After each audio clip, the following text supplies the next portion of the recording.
दूरी पर सुट रहे हैं हम बहुत। ये देखो उसे कील इन्होंने गड्ढे हैं इतने बड़े कि बातचीत से ही हल निकलेगा। तो क्या आप बातचीत के लिए अभी भी तैयार हैं? देखो जी हम दरवाजे खुले हर वक्त तैयार हैं, लेकिन वो सेंट्रल सरकार जो है वो लारे लाती है। पहले भी लारे लगाए थे, वो कानून वहाँ के वहाँ ही रहे। अब भी हमको मालूम होता है कि लारे लाएगी और हमको कुछ नहीं देगी। को कोई हाथ में नहीं लेना चाहता और किसान कभी भी अपने जो जवान हैं जो उनकी सुरक्षा के लिए तैनात हैं उनकी पथराव तो नहीं करना है और ना ही कानून को अपने हाथ में लेना है। पत्थरबाजी किसान नहीं कर रहे, वो जो अगले बने हैं ना रहने वाली पुलिस उसमें गुंडे हैं। नहीं, मैंने ऐसा नहीं कहा प्रशासन कुछ नहीं कर रहा, हम तो सुबह से आगे तैनात हैं। ये देखो आप आगे ये देखिए, ये तस्वीरें देखिए, ये क्या आपके देखिए आरती, जो भी टिप्पणी यहाँ पर हाईकोर्ट पंजाब, हरियाणा, चंडीगढ़ हाईकोर्ट की तरफ से की गई है वो साफ तौर पर ये दिखाता है कि सरकार माहौल सुधारने में अपना जो भी स्टेप लेना चाहती है ले, लेकिन एहतियातन देखते हुए कि किसी प्रकार की कानून व्यवस्था ना बिगड़े, और अगर कानून व्यवस्था बिगड़ती है तो उसकी जिम्मेदारी राज्य सरकार की है। उसके लिए कहीं न कहीं ये माना जाए कि जो रास्ते रोकने और बाकी जो इंतजामात हैं तो उस पर कहीं न कहीं एक तरह से हाईकोर्ट जो है वो सरकार की जो बातों में है वो बहुत हद तक सहमति दर्ज करवाता हुआ नजर आ रहा है, क्योंकि किसान अगर 10,000 ट्रैक्टर लेकर दिल्ली की तरफ कूच करेगा तो कहीं न कहीं कानून व्यवस्था जरूर चरमराती है और कानून व्यवस्था को पालन करना, कानून व्यवस्था को बनाए रखना ये राज्य सरकार की जिम्मेदारी है। और यही हवाला देकर के मनोहर लाल सरकार ने कहा था कि हम किसी भी सूरत में कानून व्यवस्था को अपने हाथ में नहीं लेने देंगे किसानों को, और कानून व्यवस्था ना बिगड़े इसी के लिए इतनी सारी फोर्स तैनात है। और ये फोर्स न सिर्फ हरियाणा की तरफ है बल्कि पंजाब की तरफ भी है, और पंजाब में भी पटियाला के एसएसपी लगातार यहाँ पर दौरा कर रहे हैं और सुबह से वो भी डटे हुए हैं। कल भी उन्होंने यहीं पर अपनी काफी समय बिताया था और अधिकारियों को, अपने जो जवान हैं उनको निर्देश दिए थे, और अभी भी जो कुछ देर पहले ही एसएसपी यहाँ पर पहुंचे वरुण शर्मा, और ये देखिए कि जो निर्देश देने हैं वो कानून व्यवस्था बनाए रखने के लिए वो आला अधिकारियों के द्वारा दिए जा रहे हैं। और हरियाणा सरकार की जिम्मेदारी कहीं न कहीं सीधे तौर पर है, क्योंकि ये जो सारा स्पॉट है वो हरियाणा की तरफ है।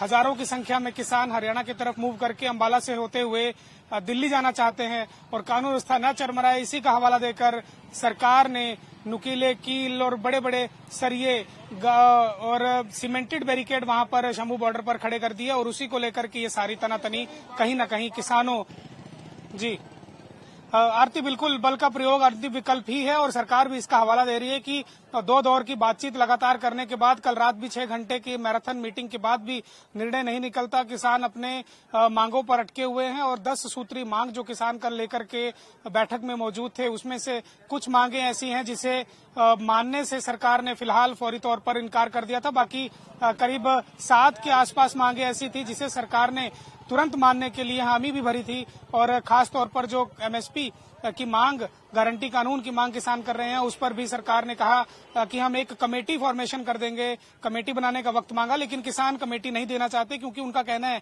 कि पहले भी कमेटी खेला लेकिन इसमें कुछ अंत नहीं निकलता। और पिछली बार भी जब सरकार ने उन्हें आश्वासन देकर घर भेजा था, किसान सरकार की बातों में आ गए, लेकिन सरकार उन्हें कहीं न कहीं सिर्फ गोलियां ही दे रही है। सरकार उन्हें बहलाने फुसलाने का काम करती है, और जब किसान घर चले जाते हैं तो उन्हें कहीं न कहीं बैकफुट पर ला करके उनसे अपनी मांगों जो वो मानने के लिए आंदोलन करते हैं उससे पीछे हट जाती है।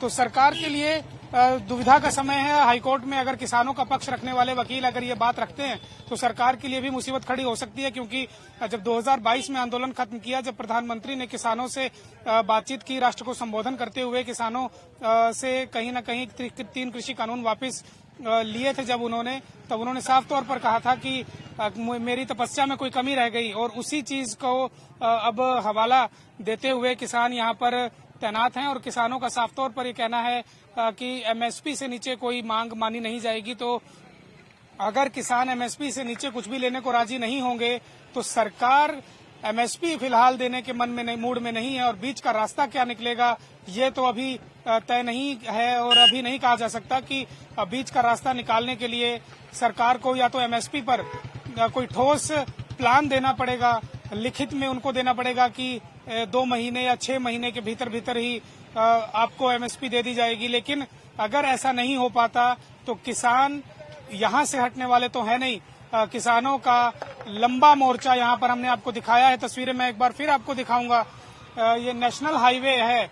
अगर आप इस नेशनल हाईवे की दोनों तरफ अगर नजर दौड़ाएंगे तो नेशनल हाईवे पर किसानों का जमावड़ा है और यहाँ पर मौजूद कई किसानों से बातचीत करने का भी हम प्रयास करेंगे कि जो सरकार का कहना है उस पर किसानों का क्या मानना है। हाई कोर्ट ने जो कहा है उस पर किसान क्या कहते हैं। एक बुजुर्ग हमारे साथ हैं। हाई कोर्ट में सुनवाई हुई है। देखिए, कुछ लोग तो बोलना नहीं चाहते, लेकिन जो बात करना चाहेंगे उनसे बात करने की कोशिश करेंगे। अच्छा बाबा जी, 1 मिनट सिर्फ।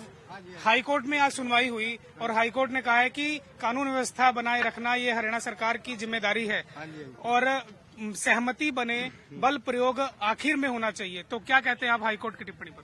देखो जी, अं हाई कोर्ट ਨੂੰ बिल्कुल जायज ਮੰਨਦੇ ਆ। जो ने किया ठीक किया, लेकिन वो किसान जो आया है ना, वो बॉर्डर पे जब जाते हैं ऊपर हमारे अथरू गैस सुट रहे हैं, दूरी पर सुट रहे हैं। हम बहुत ये देखो उसे कील इन्होंने गड्ढे हैं इतने बड़े, इसको उखाड़ दिया किसानों ने। इसको उखाड़ दिया। बाकी वो सीमेंट की लेयर है। देखिए, मैं दिखाना चाहूंगा आरती आपको कि ये है जिसको किसानों के टैंक को, जिसे हम कहीं एक्सक्लूसिव तस्वीरें आप पंजाब केसरी पर देख रहे हैं। किसानों के ट्रैक्टर को, उनके द्वारा लाए जा रहे साधनों को किस तरह रोका जाए, उनको आगे ना जाने दिया जाए, उसके लिए उन्हें पंचर कर दिया जाए। ये नुकीली कीलें यहाँ पर लाई गई हैं और आप अगर इसको ध्यान से देखेंगे तो बहुत हैवी एक सरिया है जिसे रगड़ करके यहाँ पर तीखा किया गया है और इसके जरिए इससे अगर ट्रैक्टर, ट्राली और कोई भी गाड़ी अगर साधन आगे निकलता है तो वो पंचर हो जाएगा। और यहाँ से देखिए, इसे काट करके गाड़ा गया था और इसको सीमेंट से भर दिया गया था, जिसे किसान अपने साथ लेकर के चले आए हैं। और अब किसानों का ये कहना है कि सरकार अगर बात करना चाहती तो ये हथकंडे ना अपनाती। तो क्या मानते हैं कि बातचीत से ही हल निकलेगा? तो क्या आप बातचीत के लिए अभी भी तैयार हैं? देखो जी, हम दरवाजे खुले हर वक्त तैयार हैं, लेकिन वो सेंट्रल सरकार जो है वो लारे लाती है। पहले भी लारे लगाए थे, वो कानून वहाँ के वहाँ ही रहे। अब भी हमको मालूम होता है कि लारे लाएगी और हमको कुछ नहीं देगी। हम अपने हक के लिए लड़ रहे हैं, अपने कानून मांग रहे हैं, हम भीख नहीं मांग रहे। तो हाई कोर्ट ने जिस प्रकार से कहा है कि बल प्रयोग सबसे अंतिम विकल्प होना चाहिए, सबसे आखिरी में बल प्रयोग करिए, तो सरकार ने जिस प्रकार से, या मैं कहूं कि हरियाणा प्रशासन ने जिस प्रकार से आंसू गैस के गोले शुरू में दागे जब किसान नेता भी नहीं पहुंचे थे, तो उसको आप कैसे देखते हैं? देखो, तुम ये थोड़ी सी दूरी पे है, जाके देखो, तड़ा आंसू गैस छूट रहे हैं। वो लोगों को बहुत मंदा हाल हो रहा है। किसी के पाँव में गिर रहा है, कई लोग घायल हुए हैं। एक बच्चे के सिर में आग लगी, वो हमने पानी पा के बजाई। एक के पैर में लगी, उसको बजाया। बहुत धक्का कर रही है। तो आप आगे से आए हैं, कितना समय और लगेगा किसानों को अब शंभू बॉर्डर पार करने में?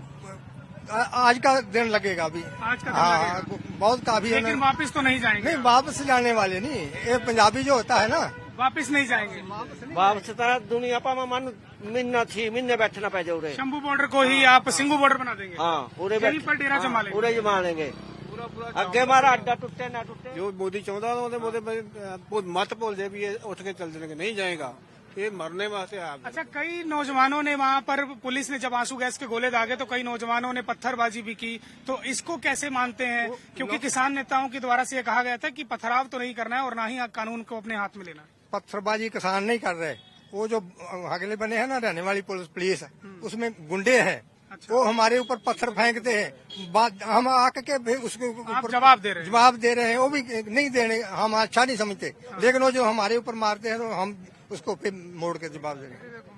तो देखिए, यहाँ आरती साफ तौर पर जो किसान यहाँ पर मौजूद है उनका कहना है कि कानून व्यवस्था को कोई हाथ में नहीं लेना चाहता और किसान कभी भी अपने जो जवान हैं, जो उनकी सुरक्षा के लिए तैनात हैं, उनको कभी भी नुकसान पहुंचाने की कोशिश नहीं करता। लेकिन अगर वहां पर जो पुलिस के वेश में या पुलिस के साथ कुछ प्रकार के गुंडे, इनका कहना है कि वहां मौजूद हैं और वो यहाँ पत्थर मार रहे हैं, तो उसका जवाब देना पड़ेगा। और लेकिन किसान जो है वो साफ तौर पर यहाँ आप देख रहे हैं आरती, जो हाईकोर्ट ने जो कहा है उस पर कहीं ना कहीं सहमति जताते हुए और साफ तौर पर किसान कह रहे हैं कि हाईकोर्ट में उनका विश्वास है और हाईकोर्ट के जरिए ही वो हल निकलेगा और हाईकोर्ट ही उनको इंसाफ देगा। कुछ लोग और हैं, बातचीत कर लेते हैं। आप भी आगे मौजूद सर थे। आप बोल रहे हो, आप 2 किलोमीटर पीछे खड़े बोल रहे हो कि आगे कोई बात नहीं है, प्रशासन भी कुछ नहीं कर रहा, ये क्या है? नहीं, मैंने ऐसा नहीं कहा प्रशासन कुछ नहीं कर रहा, हम तो सुबह से आगे ये तैनात देखो हैं। आप, ये देखो आप आगे ये देखिए ना क्या हो रहा है, ये देखो। ये देखिए, ये तस्वीरें देखिए, ये क्या देखो। आपके ये राउंड फेयर किया उन्होंने, 2 राउंड, डमी राउंड होते हैं जो। हाँ, रबड़ की गोलियां। रबड़ की गोली जख्म नहीं करती, ठीक है, मगर ये प्लास्टिक की गोली है, ठीक है। अच्छा। उसके इसके पीछे भी वैसे सिक्का लगा होता है, बरूद लगा होता है जैसे असली गोली के। आरती ये स्पीड देखिए, इसकी वही होती है। आरती ये देखिए, ये देखिए, ये प्लास्टिक की गोली, रबड़ की गोली है। ये भी यहाँ पर इन लोगों के किसानों के ऊपर चलाई गई और इन लोगों का कहना, और ये देखिए शरीर में कितने तरह के जख्म है। और ये जो टीयर गैस है, आंख पर भी इनके चोट आई है, और टीयर गैस शेल्स यहाँ पर जो लगे हैं, जो फटे हैं, उनसे कहीं ना कहीं इनको जरूर दिक्कत हुई है। तस्वीरें हम आपको जरूर दिखा रहे हैं, ये तस्वीरें विचलित करने वाली हैं, लेकिन सरकार प्रशासन क्या इससे विचलित होता है? जो हाईकोर्ट ने कहा है कि आखिरी विकल्प होना चाहिए बल प्रयोग, तो क्या माने कि प्रशासन मान रहा है कि अब आखिरी विकल्प ही बचा है? क्यों किसानों के साथ बातचीत नहीं की जाती? क्या किसानों को जो एमएसपी मांगी जा रही है तो वो किसानों को क्यों नहीं दी जा रही है? ये सवाल किसान यहाँ पर पूछ रहे हैं, जो मेरे आसपास खड़े हैं, जिन्हें आप देख रहे हैं, और जो हजारों की संख्या में किसान यहाँ मौजूद हैं। उनका सिर्फ यही कहना है कि अगर जो उनकी जायज मांग है तो सरकार मानने में आनाकानी क्यों कर रही है? हमसे जुड़े रहने के लिए हमारे YouTube चैनल को सब्सक्राइब करें और नई वीडियो की नोटिफिकेशन के लिए बेल आइकॉन को दबाएं।